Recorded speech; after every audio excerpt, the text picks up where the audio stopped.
Hello friends, welcome back to my YouTube channel all in one story time. दोस्तों, कहते हैं ना कि एक बाप अपनी 10 औलादों को पाल सकता है, लेकिन 10 औलाद एक मिलकर भी एक बाप को नहीं पाल सकती। तो एक ऐसी ही एक कहानी मैं आप लोगों को सुनाने वाली हूँ, तो कहानी को अंत तक जरूर सुने। रघुनाथ जी के देहांत को 4 दिन ही हुए थे। 12 दिन का शोक चल रहा था। एक दिन अचानक एक गाड़ी उनके घर के सामने आकर रुकी। उसमें से एक आदमी निकला और शोक में बैठे लोगों के बीच जाकर बोला, रघुनाथ जी के वारिस कौन कौन है? बैठक में 30-40 लोग बैठे थे। सब अचानक इस तरह का प्रश्न करने वाले शख्स का मुंह तकने लगे। वहां पर रघुनाथ जी के बेटे भी बैठे हुए थे। तीनों बेटे ने हाथ उठाते हुए कहा, हम उनके बेटे हैं, कहिए आपको हमसे क्या काम है? वे व्यक्ति तीनों बेटों को गौर से देखता हुआ बोला, आज से 20 साल पहले तक रघुनाथ मेरे शहर में नौकरी किया करते थे। उस समय उन्होंने मुझसे कुछ पैसे उधार लिए थे। वह रकम ब्याज सहित अब 30 लाख रुपए हो चुकी है। आज मैं वो पैसे लेने आया हूँ। ये सुनते ही वहां खुसर फुसर शुरू हो गई। रघुनाथ जी का बड़ा बेटा अमित, जो सरकारी नौकरी में था, खड़े होकर बोला, आपके पास क्या सबूत है कि मेरे पिताजी ने आपसे पैसे उधार लिए थे? वे आदमी मुस्कुराया, मैं एक वकील हूँ, इतना मूर्ख नहीं कि बिना सबूत के चलाऊं। मेरे पास रुपयों का बॉन्ड है जिस पर तुम्हारे पिता ने अपने हाथों से पूरा विवरण लिखा रखा है और साइन भी किए हैं। अमित बोला, मैं नहीं मानता इस बात को। 20 सालों तक चुप बैठे रहना और पिताजी के निधन के तुरंत बाद आ जाना, ये सब क्या है? अगर मेरे पिता ने पैसे लिए भी होंगे तब भी वही करार उनके साथ ही खत्म हो गया। मैं ये पैसे देने से साफ इनकार करता हूँ। रघुनाथ जी का दूसरा बेटा संदीप, जो ठेकेदार था, वो भी खड़ा होकर बोला, वकील साहब, आप जिन पैरों से आए हैं उन्हीं से वापस जाइए। अगर आपको पैसे चाहिए तो पिताजी के जीवित रहते आते। पिताजी ने कभी नहीं बताया कि उन पर कोई कर्जा है। वकील बोला, पहले इसलिए नहीं आया क्योंकि वसूलने का करार आज के दिन का था। रही बात वापस जाने की, तो मैं यहाँ लड़ाई करने नहीं आया हूँ। अगर आप पिता का कर्ज चुकाने से इनकार करते हैं तो मैं कोर्ट का दरवाजा खटखटाऊंगा। मगर रघुनाथ जी मेरे मित्र थे। उनकी मृत्यु के बाद उनकी इज्जत उछले, ये मैं नहीं चाहता। इसलिए मैं कुछ रियायत दूंगा अगर आप लोग कर्ज देने के लिए हाँ कह दें। तीनों बेटे चुपचाप बैठे रहे। वकील ने कहा, यहाँ तुम्हारे समाज के लोग और रिश्तेदार बैठे हैं, क्या तुम्हें अपने पिता की इज्जत प्यारी नहीं है? अचानक रघुनाथ जी का सबसे छोटा बेटा रमेश खड़ा होकर बोला, आप सबूत दिखाइए, मैं पिताजी का कर्ज चुकाने के लिए तैयार हूँ।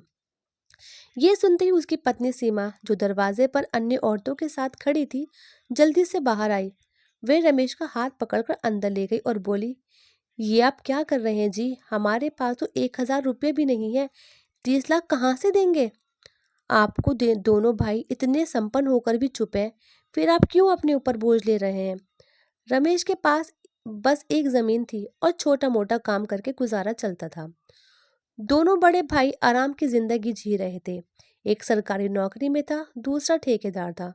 पिता ने दोनों को बेटों के उनके पैरों पर खड़ा कर दिया था और छोटे बेटे की जिम्मेदारी उन्हीं को सौंप दी थी, मगर उन्होंने कभी नहीं निभाई। रमेश ने कहा, मैं अपनी जमीन बेच दूंगा मगर पापा का नाम खराब नहीं होने दूंगा।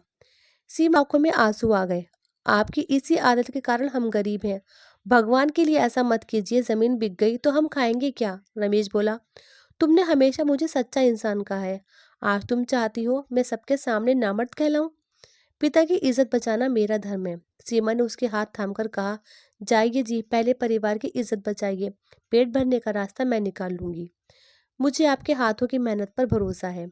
रमेश भावुक होकर बोला रमेश भावुक होकर बैठक में वापस गया। वकील मुस्कुराकर बोला, अब भी तैयार हो या पत्नी ने मना कर दिया? रमेश बोला, वे एक सच्चे आदमी की पत्नी है वकील साहब, मैं पिताजी का कर्ज चुकाऊंगा। पैसे नहीं है मगर अपनी जमीन दे दूंगा।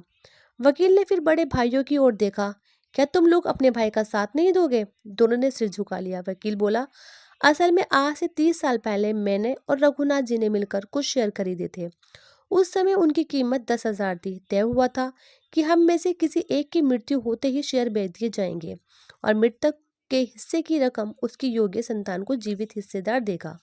चूंकि अब मैं जीवित हूँ, मेरे पास अधिकार है कि वह रकम मैं किसी को भी दूं। इसलिए मैंने कर्ज का नाटक किया। रघुनाथ जी पर कोई कर्ज नहीं है।